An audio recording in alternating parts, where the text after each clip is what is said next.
but we've really not prepared our leadership in very sound ways.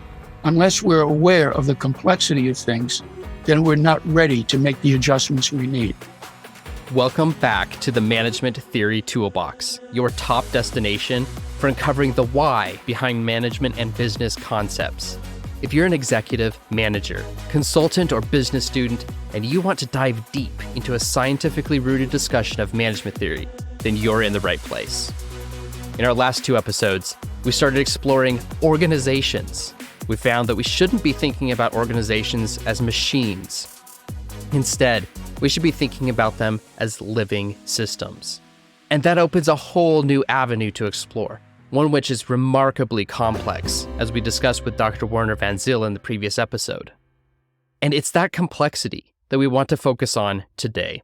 But if you're expecting 3 easy tricks to navigate complexity, the secret to managing in a complex world, or 5 ways to get control of your business, then you're going to have to look somewhere else. Because here at the Management Theory Toolbox, we know there's a lot more under the surface than can be captured in a couple quick tips. Before we dive into the complexity of it all, I think it's valuable to understand the history of management theory that got us here. Were thoughts about management and leadership always centered on complexity? Understanding this history not only gives us a sense of where we came from and the trajectory of where we're going, but we might even recognize in ourselves some past ways of thinking that are perhaps less useful. But the history of organizational behavior spans a long time, so we're going to need some help from our time travel guide, George. Hi, George. Are you up for helping us today? My dear friend, where might we venture today? Or, to be more precise, to which moment in time shall we journey? We want to explore the history of organizational behavior. Do you happen to know where we should start? A quest of profound intrigue. Let us travel to the 1600s, a time when kings claimed divine authority, when the notion of the divine right of kings reached its most mature form.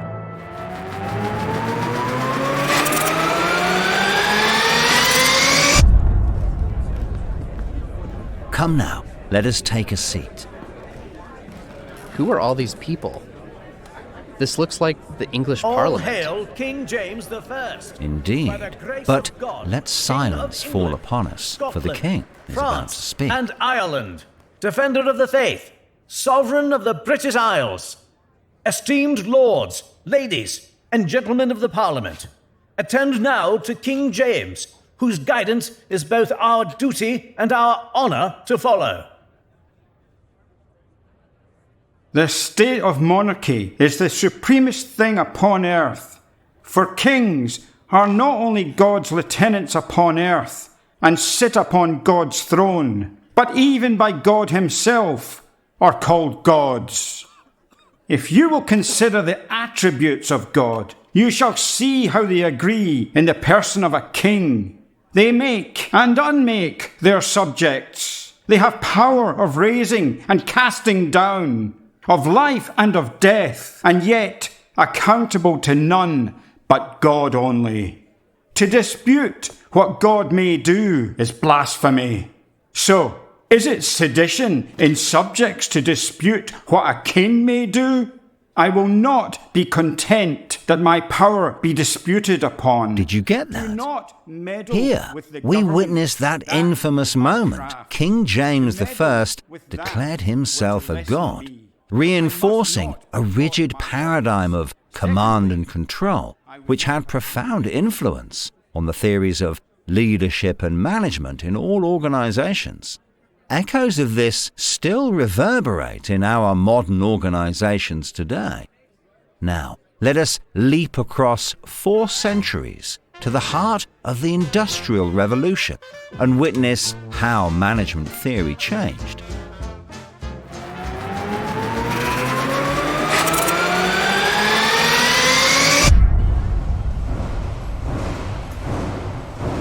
Oh, this looks like an early 20th century factory.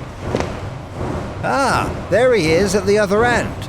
Our next encounter awaits. Let us hasten. I shall introduce you to Frederick Taylor, the father of scientific management. Come swiftly. Good day, Frederick. Allow me to introduce Travis, a seeker of wisdom in the annals of management theory. Nice to meet you, Travis. How can I assist? I'm wondering about your views on management. I understand that in the past, leadership was thought to stem from divine authority. But what do you think? We are much more scientific these days.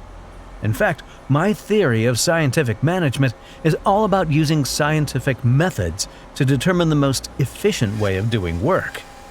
I believe that there is one scientifically verifiable best way to organize our work and manage workers. But to make that happen, we need our managers to do all the thinking while the workers just do implementation. See this worker?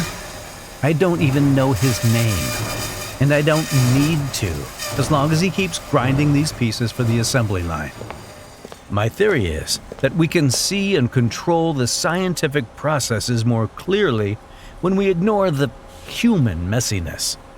That sounds really interesting. How is it working for you? Just look at this factory. Our production has never been higher. And my theories about management are at the heart of the Industrial Revolution. Our gratitude, Frederick. Come, Travis, there is more to glean. I think I recognize the scientific management approach. It still plays a large role in today's organizations, right? Indeed, scientific management persists as the bedrock of industry today. Yet, its greatest strength is also its Achilles heel. It reduces the worker to a mere cog in the grand machine, overlooking the potential of employees. Such impersonal methods, while sometimes valuable for streamlining processes, often fail to harness the true potential of human capital. Alas, I'm late for my next appointment, and I don't have time to travel again. What do you mean we don't have time? A quaint irony, isn't it? A guide through time, constrained by time. Let me briefly illuminate the path ahead. In the wake of scientific management's rise, a revelation dawned, observing that sometimes a team's motivation can triumph over systematic optimization.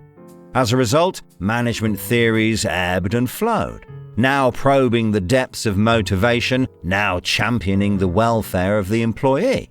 And thus, we arrive at the present time, an era marked by complexity theory. Here in recent decades, the concept of complex adaptive systems and organizational dynamics matured and came to the forefront. Does that mean that all those other elements of organizational behavior don't matter? Au contraire, every piece of this intricate puzzle is vital.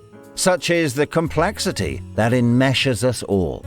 I suggest you speak with someone more familiar with the field of contemporary organizational behavior. Fare thee well in your endeavors, and remember, the chronicles of yesteryear are but prologues to the stories yet to unfold. Thank you. I think I know just who to talk to.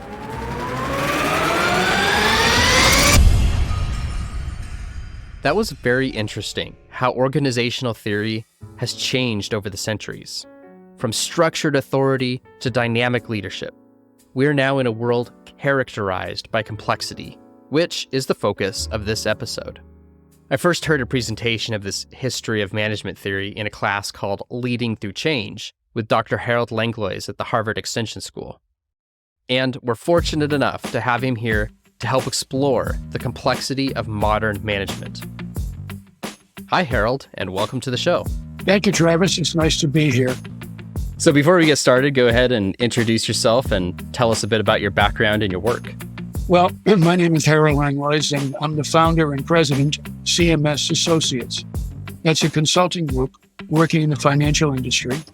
And I received my PhD from the University of Connecticut in organizational development and have more than 30 years of consulting experience focused on behavioral finance, organizational restructuring, performance improvement, program integration, and team development.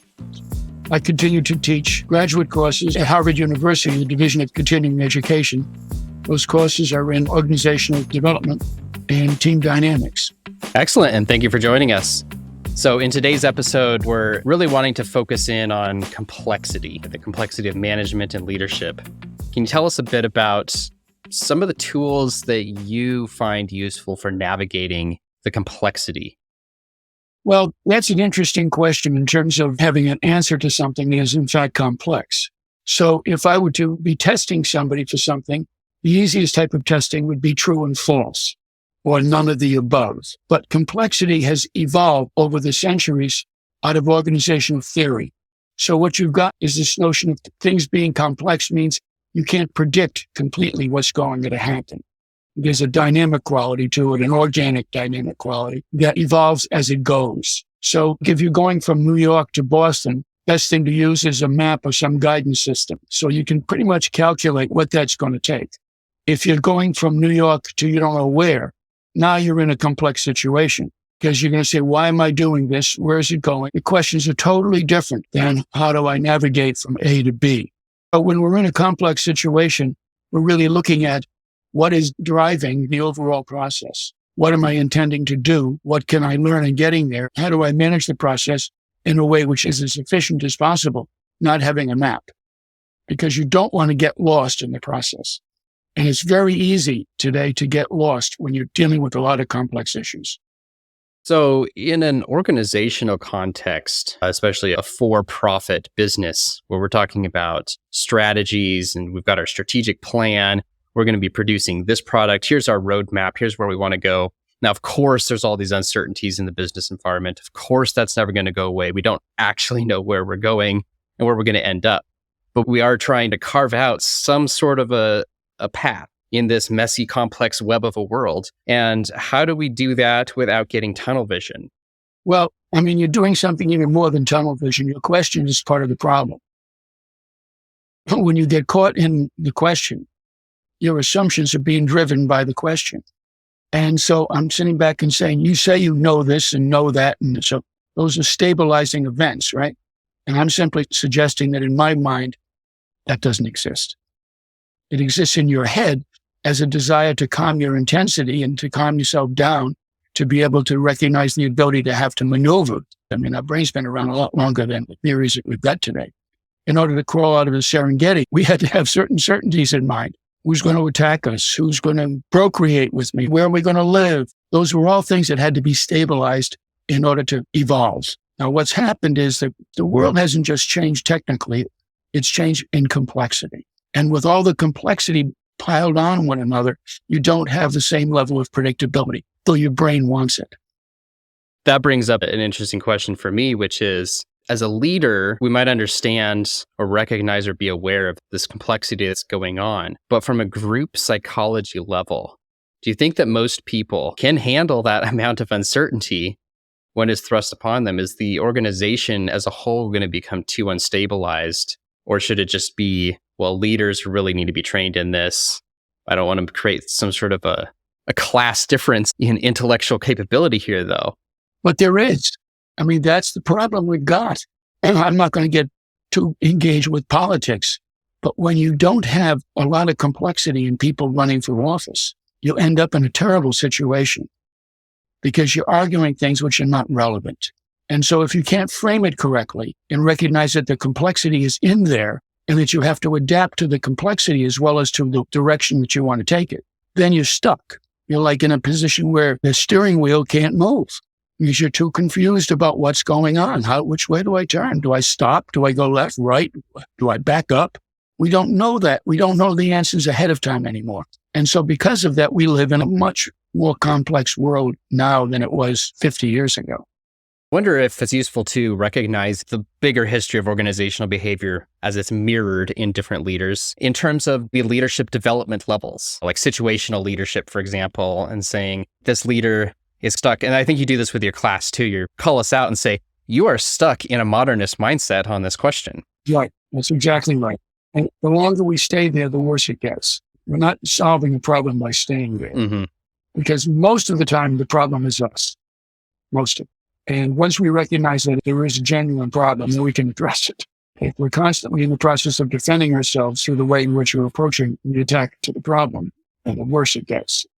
I think it was Descartes who said that the only thing that we have control of, and of course this makes sense with his meditations, is our own thoughts. And we don't always control those. Yes. Because you're not aware of your thoughts, and your brain will actually select reject because you're not ready to handle the fact that you don't know where you're going. That's part of what I think our listeners might be struggling with. Getting thrown into this sea of complexity, but still having the expectation or the job description that tells them they must still steer something. We still have to stomp on the brake or press on the gas or turn left or right. And that's what I was getting to earlier when talking about carving out some sort of a path through this. But you were saying that even the assumptions underlying that is incorrect. What I'm suggesting is that unless we're aware of the complexity of things, then we're not ready to make the adjustments we need. The more certainty we require, the less aware we are of the complexities because they have to be blocked out. So what I'm suggesting is that we get used to complexity as a reality versus used to adapting it by taking an old model, which is certainty. So I know where I'm going and I'm going to get there the most efficient way possible. It just doesn't exist in most cases anymore. And what we just saw at Harvard, with all its assumptions, with all its paraphernalia, all its pomp and circumstance, and here we are, fighting a racial issue. Speaking of the organization, that these complexities can hit organizations, I think sometimes we might focus a lot on how us as individuals might handle the complexity. And this is a little bit of speculation on my part, but I wonder if the complexity of the world is too much for us as individuals. Even the complexity of our jobs is too much. Right. And should we spend some time focusing on not just how us as individuals navigate the world, but should we be focusing on how our teams or our organizations are set up? Are there structural things that will handle complexity better? That's a very good question. What we're looking for are ways of dealing with teams in a more complex way. Instead of, here's what I want you to do, here's the list. Sit down and say, what could get in our way? What's out there that we haven't thought about because we're in denial of it, or we've avoided it, or we're unaware of it? So we've really not prepared our leadership in very sound ways. The leaders at the top telling everybody what to do. Bad model. Leaders should be at the top telling everybody around them how to behave. I thought I would read this epitaph of a tyrant. It's a W.H. Auden poem. He signed this book for me, and I had it bound, so it's a very special book for me. So this is the epitaph of a tyrant. Perfection of a kind was what he was after, and the poetry he invented was easy to understand. He knew human folly like the back of his hand, and was greatly interested in armies and fleets. When he laughed, respectable senators burst out with laughter. And when he cried, little children died in the streets. Now, that to me has the same implication of what we were talking about a moment ago. So instead of the person at the top knowing where they're going and controlling the direction and all of everything else going on, everybody ought to be feeding back what is actually happening instead of where we're going. And so the more organic it becomes, the more positive it is. What you're trying to do, and what I'm suggesting is you're trying to build the capacity to tolerate more uncertainty, because you're trying to build people's capacity to understand what's necessary in a complex world. And so you feel less and less and less like an authority figure and more like a scientist looking at a problem. What are the options here? That reduces the authority issues and the who's in charge and who's running it. So now I'm treating it more like an orchestra where everybody's playing their own instrument, but they have a script. And if we can follow the script with everybody contributing their expertise to that script, then we get a fine piece of music. Otherwise, we get noise. So an orchestra, just to change the analogy a tiny bit, has a lot more of that authority. The conductor's up there directing everybody and everybody is following perfectly. But in a jazz setting, the leader is not facing the group and giving these orders, but is side by side with all the other performers, helping facilitate these interactions. Yes, that's a very good analogy. But I'm also assuming that the thing I was talking about equally applies. Because if people don't know what other people are doing with their music, then they're out of sync. I don't assume that you're static. Since I've had you in class and I know how you think and I know what you're capable of, that could be very different than this person sitting next to you. So when I'm orchestrating the class, I'm trying to have everybody contribute to it in a way that's meaningful. the person sitting next to you who's kind of rigid and looking for the right answers and all, instead of me confronting them, I'm going to have you end up with a conversation with that person. This is a complete aside. The way your class is structured in some ways mirrors the complexity that you're trying to illuminate. Yes. And the sense that I got was recognizing flat out that none of us can handle that complexity. We have all these frameworks, but every framework simplifies. Every framework is an abstraction. And so we take a framework, that's a simplification, so let's add another framework on top. That's a simplification, let's add another one. We get this kaleidoscope of 20 different frameworks. It's like, what's going on here? What's going on here? What's going on is movement and intentional lack of direction. Because as soon as you provide direction, now you're going from New York to Boston. So really what you're asking people to do is intuitively know they can't do that today. There's too many unknown variables at play at any one time. And those variables are shifting because you don't control them all. So what you have to do is build the capacity to build tolerance for the complexity. At the same time, if you have a goal in mind, recognizing that complexity, looking through that kaleidoscope, you'll start to see some of the variables that are going to have the biggest impact in making strides towards your goal.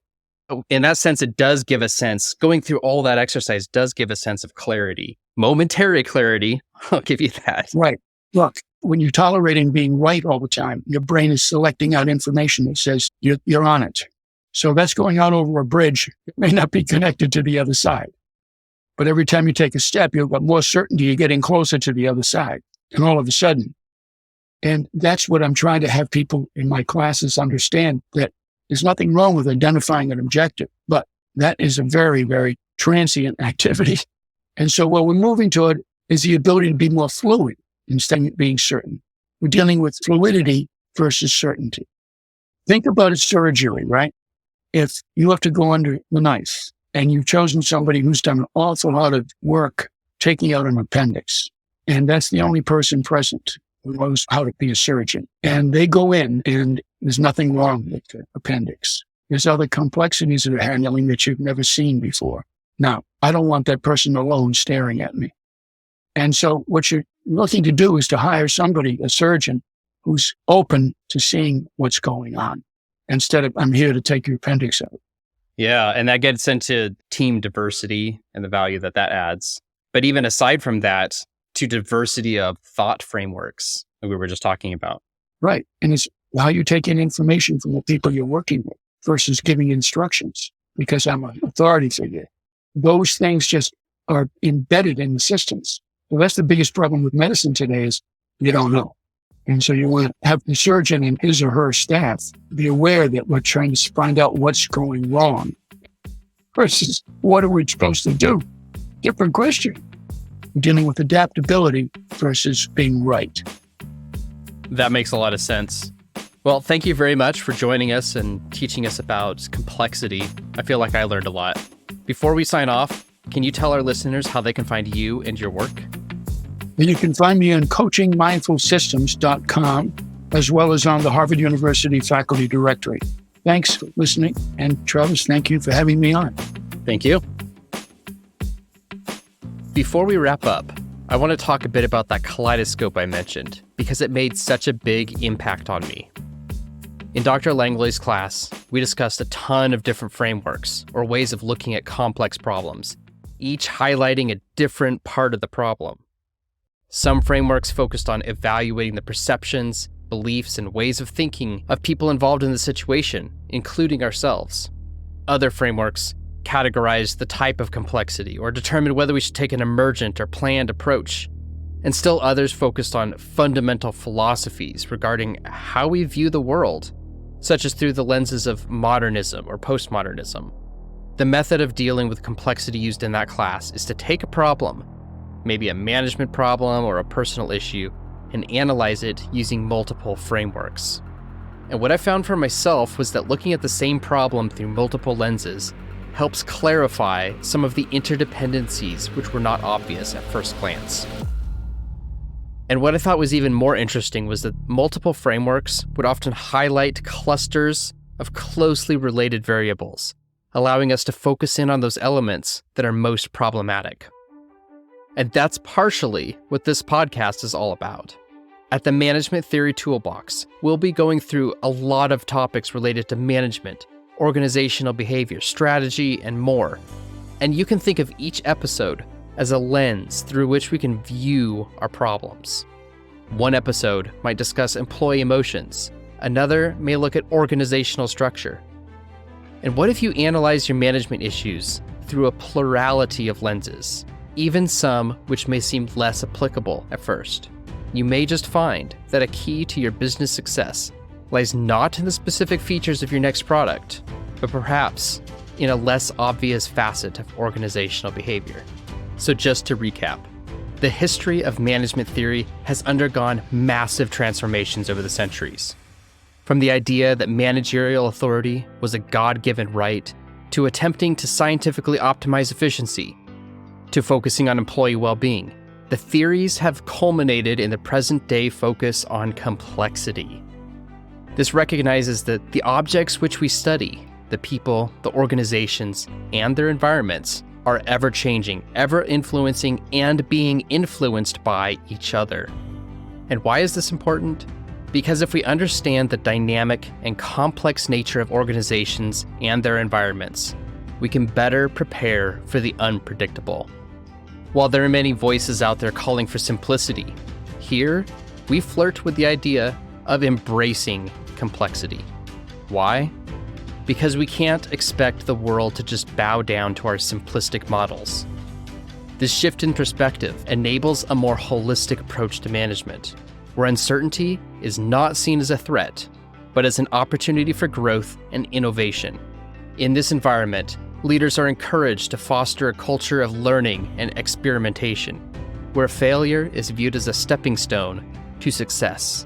This approach also emphasizes the importance of diversity and inclusion, recognizing that a variety of perspectives and experiences enrich decision-making processes and enhance creativity. Ultimately, the evolution of management theory towards embracing complexity equips today's leaders with the tools and mindset necessary to navigate the ever-evolving business landscape, ensuring that organizations are not only efficient and productive, but also adaptable, sustainable, and capable of thriving in an increasingly interconnected and rapidly changing world. So with that, thank you for tuning in to the Management Theory Toolbox. Together, let's embrace the complexity of management, equip ourselves with a diverse range of tools, and thrive amidst the complexities of the managerial landscape. Stay tuned for our next episode. Until then, keep exploring, keep learning, and keep building your management theory toolbox.